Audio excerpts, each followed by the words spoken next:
Hi, I'm Leanne Quigley and I'm the winner of the Traitors Season 3 and I'm here today to speak about my time on the show and what life's been like since the big win.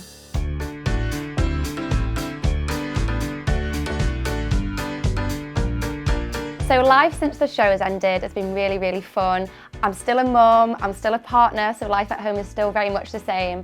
But it's really strange having people stop me in the street and in the Tesco, in a train station, and just say how amazing it was to watch the show and how much it brought all their families together in January, so that was really lovely.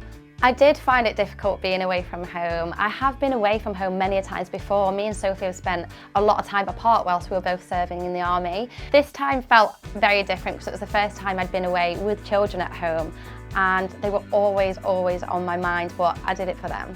Up until very recently, I've served as a soldier in the British Army. However, I'm coming into this game as a nail technician. I wouldn't necessarily say the players underestimated me because I was a nail technician. I do think the way I was acting helped them underestimate me as much as I wanted them to. So I chose the role of a nail technician because my sister-in-law is actually a beautician. I'm with her all the time. I spend all my time in her salon and it was the easiest job for me to get away with. And I was worried that there was going to be another beautician on the show, which in fact there was, Livy, which I was very nervous about when I met her. So it was really easy for me to learn about the job and get away with it.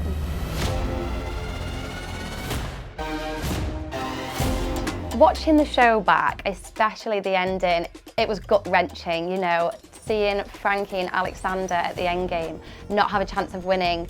It's really easy as a viewer to watch and know that those guys are faithful, but actually, in the moment, as a faithful, you just don't know, and there were so many twists and turns at the end. It just made it so much harder, and I had to pick between Frankie and Jake. I just had to go with the only person I'd never voted for at the round table, and that was Jake. Oh my God! Alexander! Oh my God! My relationship with Alexander has never changed from the show. The funny thing is, we are great friends, we get along so well, we have great banter, and we always have a great relationship. Whilst watching the show, you see a lot of gameplay, a lot of tactics.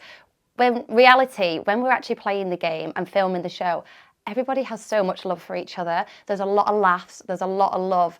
And of course, you know, that you can't see all of that because, you know, we're watching a game show at the end of the day and we want to watch the game tactics. I don't know why I feel so nervous.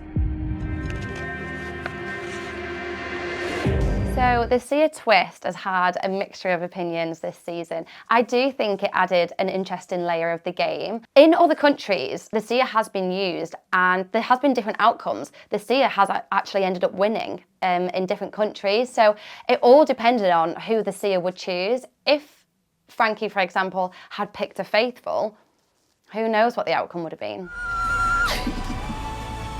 I just won! £47,300. So I had a plan when the show ended. I didn't want to tell Sophie anything. I didn't want her to know the outcome. So I texted her and I said I didn't win. You know, it was really stressful. I don't want to talk about it. So bless her, she really played along with it. And when she picked me up, I whispered in her ear, we've won 47 grand. And she was like, what? She was speechless.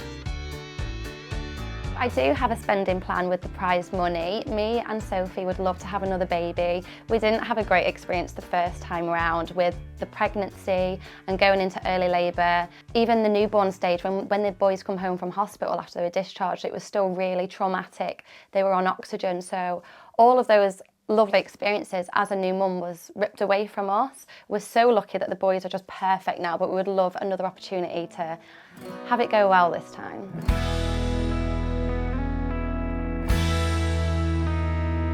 And we would also love to have a wedding. We got engaged post-show, so we're really excited to get those plans undergo. Within 2 months of finishing filming The Traitors, we found out my partner had been diagnosed with grade 3 breast cancer, and things just happened really quickly. She started going through chemotherapy. We just had to manifest. We had to put on a brave face for the children, and we had to manifest we were going to have a good outcome from this. And we're so lucky that on the first week of January, whilst the show was airing, Sophie got the all clear from her cancer. I think being a partner of somebody with breast cancer, you do feel like you have to be strong with them, but I think it's important to know that you're both going through this journey together, and if you need to cry together, cry together. You're going through this whole horrendous journey, and it's okay to show your emotions. So what's next for us as a family? Sophie still has radiotherapy to go through before she can ring the bell and be completely free of this journey. And then we're going to go on a lovely, well-needed family holiday and just make some gorgeous memories all together. Thank you guys so much for watching my interview. See you later.